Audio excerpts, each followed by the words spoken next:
You mentioned VAMS, so maybe we can transition into that a little bit. Sure. Tell us about it. What do you guys do? What is VAMS? Yeah, so the Vancouver Adapted Music Society started up by Sam Sullivan and Dave Symington back in 1988. So 33 years ago. It's wild to think that it started back then, and they were really, pioneers in this space. And over the last 33 years, we've kind of really focused on a three-tiered program, which would be lessons, recordings, and live performance. Um, Luckily, I've seen the society grow in immense ways where we've, to give an example, when I first started, we would have around 300 hours of lessons. That was back in 2015, let's say. And then before in 2019, we reached our highest marker, which was 1,100 hours of lessons. That doesn't include the live performance that around as well. So I think the beautiful thing about VAMS is it's still growing. There's no shortage of people wanting to come in and play or learn and craft. And the other beautiful thing about VAMS is you can have someone who's able to, say, hold a guitar or play an instrument as someone normally would, but then you can even have someone, who's nonverbal and in a chair and wouldn't play an instrument, but could still direct the engineer or the person producing the music to create something. Like, some of my favorite sessions is working with this one particular client who is in a situation like that, but he gets to personify his art with help. But whether it's myself or the program coordinator, Brian Vino, essentially help make this art become a reality. Right. How did you get started with VAMS?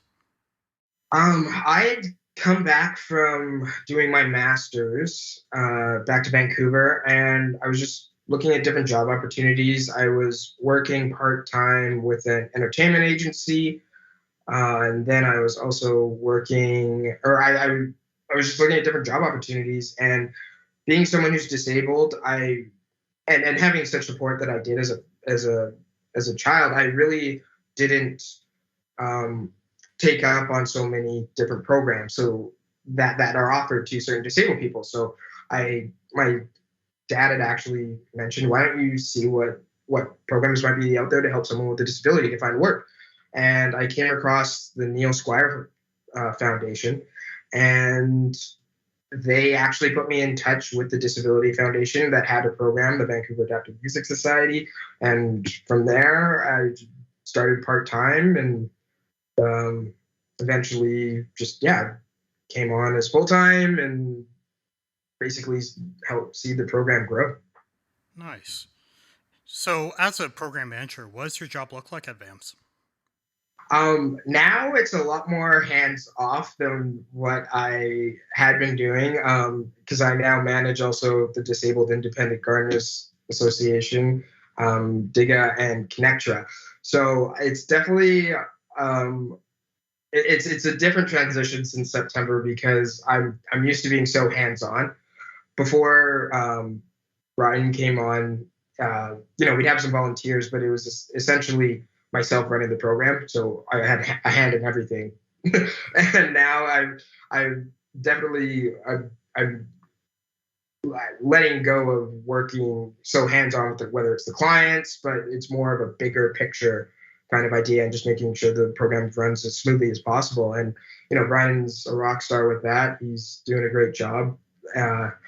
So yeah, it's just more overseeing things and helping direct where things should go, or how I see the program going as well. Have you enjoyed that transition, or do you still miss the days when you were in the trenches, really hands-on? I have enjoyed the transition. It's been challenging in the best ways possible, and it's been a new kind of avenue. Like working with Connectra and DIGA is definitely it's great experience, and I'm enjoying that side of it. It definitely took me, I think, like a couple weeks to be like, right, I don't need to focus on this. I don't need to be doing on that. I don't need to be at every meeting that Bryden's hosting, things like that. But I still get to work in whether it's say recordings or helping set up live shows because I'm very much involved in the performance side as well with the VAMS still. And no, it's just helping support Bryden with what he needs. So no, it's been a good transition. I've really enjoyed it. Yeah, for sure. What would you say has been the most challenging aspect of your career? The pandemic. Yeah. The pandemic. I know this is probably like everyone says this, but considering music is such a in-person dynamic job, to having to go online and pivot, which I think VAMS did a really great job in doing that transition. I mean, the main issue is you're not in recording sessions with people. There's a technology barrier where people don't have the equipment that they may need to record, or especially live shows. Like we've transitioned to doing virtual concerts, which has been a great experience as well, but not being able to be in person to perform, to record, to give lessons, that has definitely been a challenge. I'd say the most significant change or trying to adapt. Contrasting that, what's been the most rewarding aspect of your work? Helping start, well, the clients and seeing what we get out of the clients. Not get out in that sense, but more like just seeing their full potential. When you get someone who's really takes the program to heart and what we're offering. I'll give an example. I had one client who came to us, and he tried other instruments before, but they're really, and not taking away from someone who is able-bodied and teaches an instrument, but having them come on and try to teach someone who needs a little bit more attention is somewhat difficult. So this one client had tried guitar, and he's visually impaired and also has some mobility issues. But I spoke to him at one point and said, well, why don't if you're still really passionate about trying music, why don't you come into the studio and we'll try getting you on bass. And sure enough, that was a more accessible instrument, much like myself, with not having to play full chords, where you can focus on being the root of what's going on. And it worked out. So within 1 year, this client started lessons. We started doing recordings, and then he was performing at our 30th anniversary Strong Sessions concert. So to see that evolution of his musical journey over a year, and to see him perform on stage, I just remember sitting there and just being like, really proud of what this person was able to accomplish. Yeah, no, I can imagine. I know it's kind of hard to say with everything going on right now, but what do you envision VAMS looking like 10 years from now? In a perfect world, I could see VAMS expanding across, like, we're so lucky that we do have the program in Vancouver. And I guess the pandemic has helped show that you don't necessarily need to be in Vancouver to learn an instrument or things like that. But I think having satellite areas of what VAM's doing, or at least helping support other organizations that might be trying to do something similar, or different partnerships. But I see VAM's growing because there's a need for it. I've seen it since I was part-time to running the program. There's obviously a need for it. And I think the other side of that too is just creating more awareness around what people, around that stigma that I mentioned earlier about being disabled and being a musician and what that means. And hopefully through the work that VAMS does, creating more awareness around accessibility in venues. Because one thing, there's certain venues that are fairly accessible, but to quote Dave Symington, I don't think he's ever been in a venue that's been fully accessible to like a standard that someone in a wheelchair would need. But there's places that do a great job as well. Okay. what can we expect to see from VAMS in the near future? In the near future, we have some more virtual concerts coming up. We are going to be, I guess this is the first time, hopefully Taylor won't, our communications director won't be mad at, but I'll tell about, we're going to be launching our first 24 or 25 or 24/5 radio station. So we'll have 5 days a week, 24 hours of content. And then in later in the year, we're going to be releasing our YouTube channel, our first YouTube channel. And yeah, and then I'll save one thing for later, just to make sure I don't get too much in trouble for saying all the VAMS plans. Yeah. Just transitioning a bit back to you, is there anything that you've learned about yourself or maybe about society from your experience with a disability? I think the one thing is that there's at least more open conversations around what, about around people, around accessibility and what that means. And I think one beautiful thing from working at VAMS is it's really helped me to understand that I do have limitations because of my disability. When I grew up, there really wasn't too many, there was really no other disabled people in the school, at least like with a physical disability. So there really wasn't anyone to kind of talk around that when I was younger. But it's definitely helped to or just having some grace with yourself, or some understanding that, just understanding that everyone has limitations. I've just got to better recognize mine. What's one thing you wish the public knew about the disabled community? I think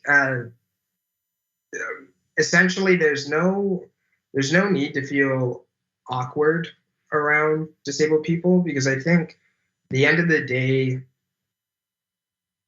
asking questions is a better way than either just not engaging or feeling awkward around how to engage. And that's easy to say as someone who with a disability, but I think there was one of Eric Molendijk, the other program manager with the Disability Foundation, really just pointed out, I'd rather have someone come up to me and ask me and seem like they're engaged about what disability I do have versus no engagement at all.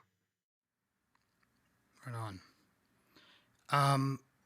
One last question here for you. Let's say that there's, listening with us today, there's an individual with a disability that's looking to get into music, looking to become a musician, or just explore the field in general. What would you say to them? I would just say, I know there can be a little bit of maybe anxiety or around thinking that can I, can I perform? Can I play an instrument even?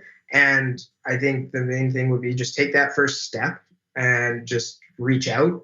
And the one thing that we do know how to do at VAMS is problem solve. So whatever, even if it's just around creating music versus even playing, just take that first step and reach out to VAMS. And so, you can reach us at our website, which is vams.org, VAMS.org. And and just, as I said, take that first step. So to close out on our discussion today, we want to introduce a new little segment to our podcast, a bit of a word association activity. The way that this works is I'm just going to give you a word, and I just want you to give me the first thing that comes to mind to you and how maybe it relates to the disabled community as a whole. Sure. And then we can have a small discussion about that. Sound good? Yeah. Sounds good. All right, perfect.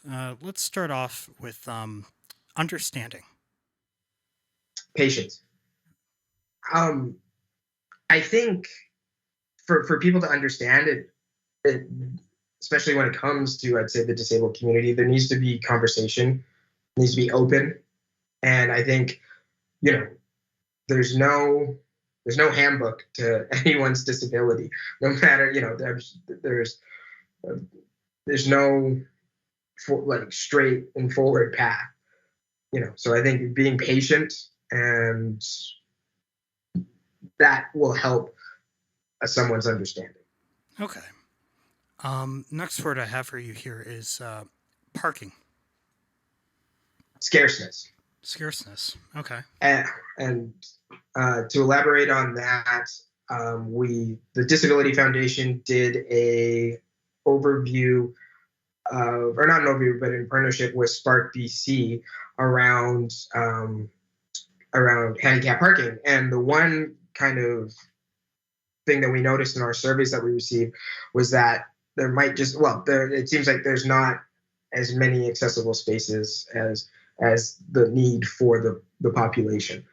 So I think, I know the government's trying as best they can, but that was just one thing that we heard from our clients and the community as a whole. Okay. Our next word is visibility. Acceptance.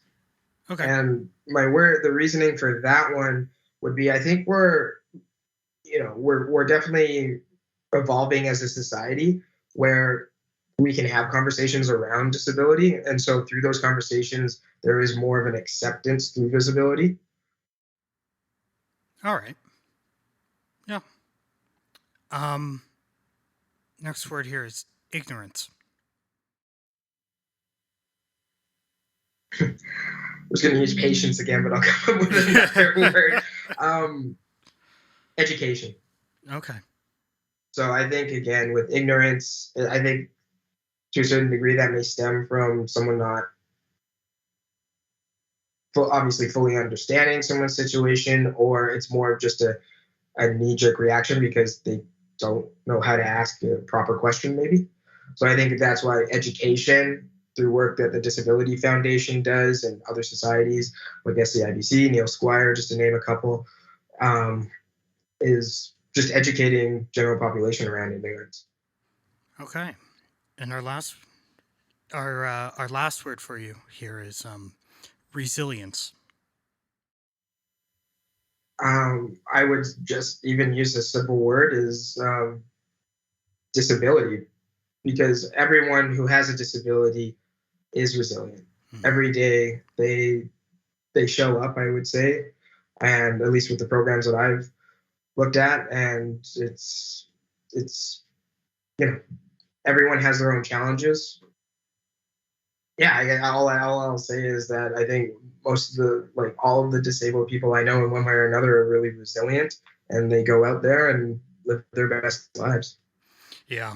I mean, obviously I've only seen a small sector of this. I haven't been as exposed to the community as you have per se, but it's something that it's a real theme that I've picked up on the individuals. Is everyone I meet seems to be very resilient. They've made the best of their situation, and they've used it to empower themselves and to really make a change. Okay. Having said that, I think we're running a little down to we're running out of time here. So I just want to say thank you so much for coming on and speaking with us today. Yeah, no, and Sean, I think just to give you props as well for coming on and running the podcast. I think all the interviews you've done a fantastic job, and especially being understanding and calm and collected when you're doing these interviews, because as you said, with your experience, there's no handbook, right? Yeah. So no, this has been great to chat with you, and thanks for having me on. Of course. Thank you so much, Graeme.